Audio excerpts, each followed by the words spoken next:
안녕하세요.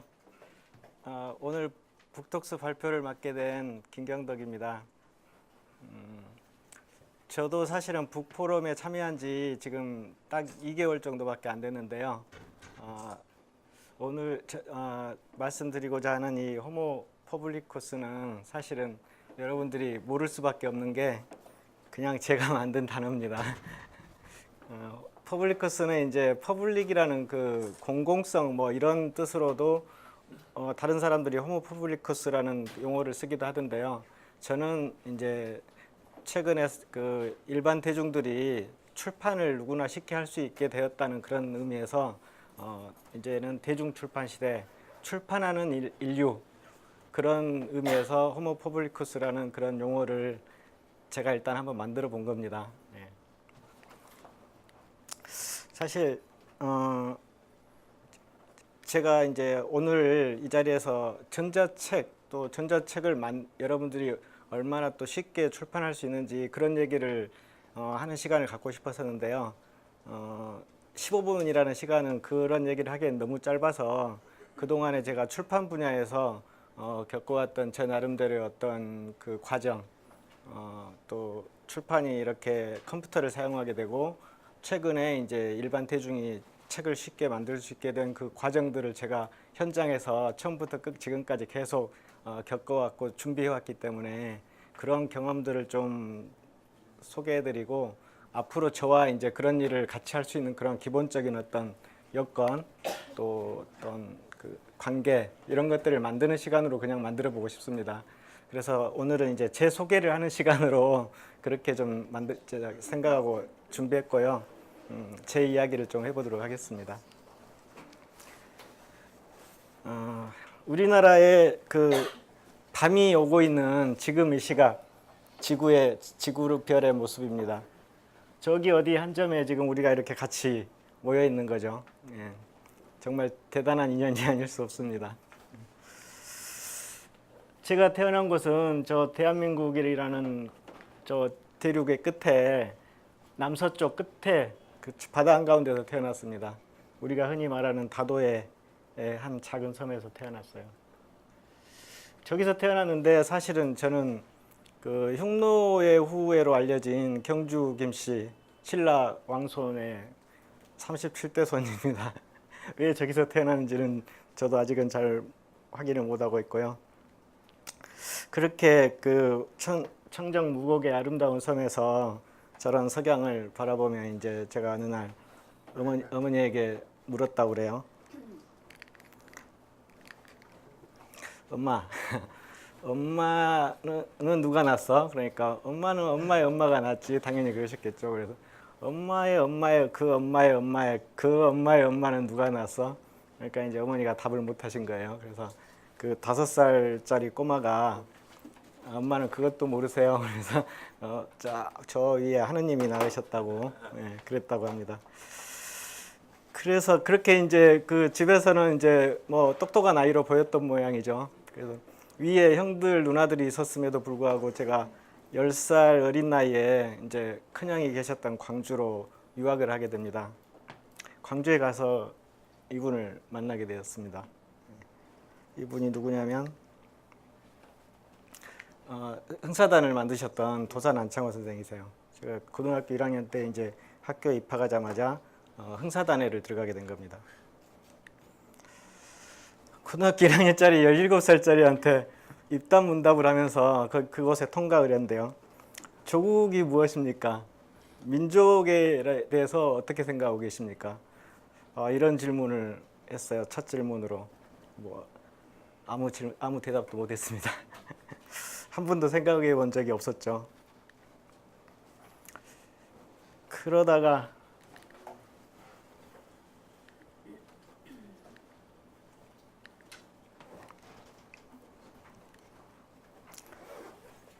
예. 5.18입니다. 예. 고등학교 때 5.18을 겪게 됐고요.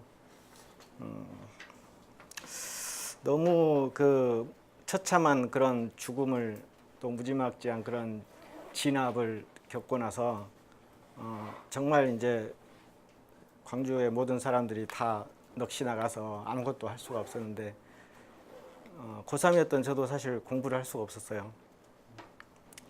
그래서 그냥 한동안 그저 그냥 습관처럼 먹고 자고 학교 가고 뭐 이렇게 살았는데, 그때는 이제 인간 시대라고 지금의 그 인간극장보다 훨씬 더 리얼하고 정말 그 지금처럼 뭘 보여주기 위해서 또는 뭐 그 뜨려는 사람들 소개해주는 그런 시간이 아니라 정말 그 밑에 막장 인쇄부터 해가지고 그걸 모든 걸 리얼하게 보여줬었어요. 강간당해서 집에 못 들어오고 그 가해자 남자하고 같이 살면서 아이를 키우고 있는 딸을 엄마가 어찌어찌 해서 찾아서 상봉하는 그런 장면, 그런 것들을 거르지 않고 그대로 다 보여주거나 뭐 정말 어렵게 살아가는 사람들의 그 삶을 리얼하게 보여주는 그런 프로그램이었어요. 그걸 보면서 사실 저런 정말 인간적인 모습을 보여줄 수 있는, 그래서 감동을 주는 그런 방송을 만드는 PD가 되고 싶다고 생각을 했습니다. 그런데 지금도 마찬가지지만 그 당시에도 언론 고시라고 굉장히 어려웠어요. 3년을 계속 도전했는데 실패하고 결국은 작은 신문사에 기자로 들어갔습니다. 근데 거기서 운명을 만나게 된 거예요. 내가 가고 싶었던 방송국에 못 가고 신문사에 감으로써 바로 이 장면을 그때 보게 된 겁니다. 기자로 할 일 없이 노닥거리다가 시간이 남아서 코엑스에 무슨 전시회인지도 모르고 그냥 불쑥 들어갔는데 이런 장면이 보이는 거예요. 지금의 이제 우리는 흔히 볼 수 있는 장면이지만 이게 90년도였습니다. 개인용 컴퓨터가 이게 보급되기 전에 그 어려운 그런 출판 과정을 컴퓨터로 다 해버리는 걸 보고 나서 저도 약간 좀 충격을 받았어요. 내가 우물안 개구리로 살고 있구나. 그렇잖아도 신문 기자의 그 뭐 사람 만나고 기사 쓰고 맨날 그 똑같은 쳇바퀴 같은 그런 생활에 좀 실증을 느끼고 뭔가 좀 더 창의적인 일을 하고 싶다는 그런 생각을 하던 차에 이걸 보니까 이제 정말 뭔가 새로운 일을 해야 되겠다는 그런 이제 욕구가 막 더 생긴 거죠. 그래서 그때부터 계속 이제 신문에 그 지금처럼 인터넷이 있던 시절이 아닙니다. PC를 쓰던 시절이 아니고 컴퓨터가 없던 시절이라고 봐야 됩니다. 신문밖에 없어요. 뭔가를 전달받을 수 있는 도구가. 신문에 계속 이제 구인 광고를 보고 있던 어느 날 전자출판 전문 회사라는 회사가 광고가 나왔어요. 거기에 홍보 책임자도 나와 있더라고요. 그래서 거기에 도전을 했어요. 당신네 회사 홍보 정말 잘해줄 수 있는 사람은 나밖에 없다, 우리나라에. 나 같은 사람 만나기 힘들 거다. 이렇게 이제 뻥을 쳐가지고 거기서 너무 좋아해서 이제 저를 한 명 뽑는 홍보 책임자를 이제 하게 됐어요. 근데 그때 몰랐던 그 전시장 가서 제가 아까 봤다고 그랬잖아요. 그때는 몰랐는데 그게 사실은 나중에 알고 보니까 맥이었던 겁니다. 그때 컴퓨터로 편집하고 있던 게 당시로서는 맥밖에 이제 그런 일을 할 수 있는 컴퓨터가 없었던 거죠. 맥이 이제 최초의 개인용 컴퓨터이기도 하고요.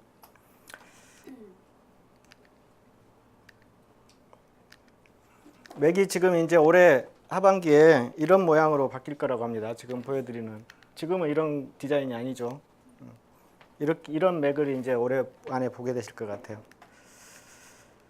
어쨌든 이렇게 맥을 만났는데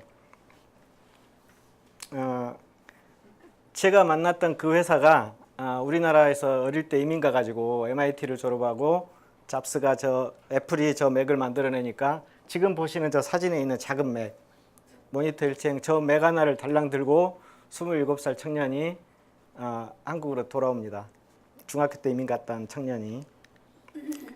이분이세요. 강원도 양구 출신인데 그래서 이분이 저 맥을 하나 달랑 들고 와가지고 신문사마다 찾아다니면서 그걸 보여주는 거예요. 전자출판 얼마나 이게 쉽게 할 수 있는지. 그래서 이제 우리가 미국에 있는 지금 여러분들이 흔히 쓰는 포토샵, 일러스트레이터 이런 소프트웨어랑 디자이너가 많이 쓰는 코엑스프레스라는 프로그램 이런 거 찾아와서 전자출판을 하게 만들고, 한글 서체는 없으니까 한글하고 한자 같은 건 우리가 직접 서체 만들고, 그래서 입력부터 출력까지 컴퓨터로 다 할 수 있는 그런 솔루션을 이제 개발을 하죠. 그렇게 해서 이제 뭐 동아출판사에 매기 300대, 또 뭐 신문사에 뭐 한 20억, 30억, 큰 데는 100억 규모로 이렇게 이제 전자출판 편집부터 그 인쇄 직전 필름 뽑는 것까지 그런 솔루션들이 들어가게 됩니다. 그래서 저희가 이제 1990년도에 애플 최고의 딜러가 되는 그런, 저희가 이제 애플 최초의 한국 딜러죠. 예, 포토샵, 일러스트 이런 거를 한국에 처음 들여와서 여러분들이 쓰게 만든 그 장본인이고요. 예. 맥도 이제 저희가 들여와서 처음에 이제 본격적으로 이렇게 쓰게 만들었고, 그 전에도 뭐 개인 사용자들은 한두 대씩 들어왔겠지만, 그런데 사실은 애플에서 잡스는 그 애플하고 리자를 만들어 놓고 맥킨토시는 자기가 출시를 못하고 쫓겨났어요. 리자하고 그 애플 3가 너무 이제 고가로 실패해가지고 그것 때문에 이제 이사회에서 쫓겨났죠. 그게 1987년인 거예요. 잡스가 쫓겨난 게. 쫓겨난 잡스가 만든 게 넥스트 컴퓨터라고 일반인들은 잘 모르시는 게 있는데, 이 넥스트 컴퓨터는 컴퓨터 발전사의 대단한, 그러니까 소프트웨어 쪽에 엄청난 의미를 가지고 있는 컴퓨터예요. 어떤 거냐면 그동안에 프로그램 개발하던 그 기술을 전에는 전부 일일이 코딩을 해서 프로그램 하나에 뭐 몇백만 줄 이렇게 코드가 나오는데, 잡스가 고안해낸 게 이거를 그렇게 할 게 아니라 그냥 프로그램마다 다 기본적인 그런 그 똑같은 그런 내용들이 있으니까, 예를 들면 파인더 상태라든지 열기, 닫기, 저장, 프린트 뭐 이런 것들은 어느 프로그램이나 다 있는 거잖아요. 그래서 그런 것들은 아예 SDK, 그러니까 개발자 도구에 집어넣어버리고 기능들도 각각 모듈별로 따로따로 개발해서 그걸 레고 블록처럼 이렇게 결합시키면 어떤 프로그램들이 딱 완성이 되게, 이런 방식을 처음 개발해서 시도를 한 거예요. 넥스트 컴퓨터라는 거에서. 그렇게 해주니까 우리도 그동안에 미국 소프트웨어를 갖다만 썼는데, 야, 이것 같으면 우리도 이런 프로그램을 쉽게 만들 수 있겠다. 그래서 직원 50명밖에 안 되는 조그만 회사가 개발자 20명으로, 그것도 공익요원, 군대 가야 될 그 대학생들, 그 공익요원들을 20명을 받아가지고 넥스트 컴퓨터용 편집 프로그램을 만들게 됩니다. 20명이 6개월 만에 해냈어요. 어도비나 컷 같은 데는 그 개발자가 500명 정도 됩니다. 그런 사람들이 만드는 프로그램을 공익요원 20명으로 6개월 만에 만든 거예요. 이 넥스트 덕분에. 이 컴퓨터 모양이 이렇게 생겼습니다. 이것도 최소 싼 게 1,000만 원, 보통은 이제 4천만 원 정도였어요, 가격이. 그런데 개인용 PC로 나왔지만 거의 슈퍼컴퓨터 정도의 그런 스펙이었죠. 그래서 이것도 역시 잡스는 실패합니다. 이거 실패하고 픽사, 디즈니 월드하고 함께 해서 그 픽사로 이제 애니메이션 영화로 성공을 했죠, 잡스는. 그래서 이제 저희가 앱레이아웃이라는 그 편집 프로그램을 개발하게 된 건데요. 예. 그리고 잡스는 애플로 이제 다시 오게 됩니다. 오면서 아까 말씀드렸던 그 넥스트 컴퓨터를 새로운 맥의 OS로 쓰게 됩니다. 그게 우리가 지금 다 쓰고 있는 맥OS 10이에요. 그리고 이제 잡스가 돌아오면서 조나단 아이브가 디자인한 이 새로운 맥이 본격적으로 소개되고, 여기에 맥OS 10이 탑재돼서 이제 판매된 거죠. 그러면서 저희도 이제 그 소프트웨어를 가지고 애플하고 이제 애플이 이제 맥OS 10용 소프트웨어가 없으니까 저희 앱레이아웃을 가지고 전 세계에 데모를 하게 됩니다. 그래서 덕분에 이렇게 소개되고, 메트로 인터내셔널이 저희 앱레이아웃으로 모든 프로그램 신문을 만들겠다고 그렇게 이제 선언을 하게 됐고, 그런데 파산하게 됐어요. 예, 맥OS 10이 너무 불안해가지고 5년 동안 제대로 판매가 안 됐습니다. 그래서 2010년까지 인고 세월을 겪다가 애플이 이런 스마트 기기를 발표하면서 김정은까지 맥을 쓰는 그런 이제 맥 천지가 됐죠. 애플 천지가. 그래서 저희도 그 프로그램을 가지고 전자책을 만드는 솔루션을 개발해서 다시 약간 이제 부활할 수 있는 그런 준비가 되었어요. 근데 이제 오늘 정말 드리고 싶은 말씀은 이렇게 됨으로써 그동안에 우리가 출판으로부터 소외되었던 일반 대중이 다시 출판할 수 있는 그런 기술을 누구나 활용할 수 있게 되었다. 컴퓨터만 있으면. 예. 그래서 우리가 그 자본들에 뺏겼던 그런 어떤 출판 그 기회, 출판 능력을 우리가 직접 배워서 해보자.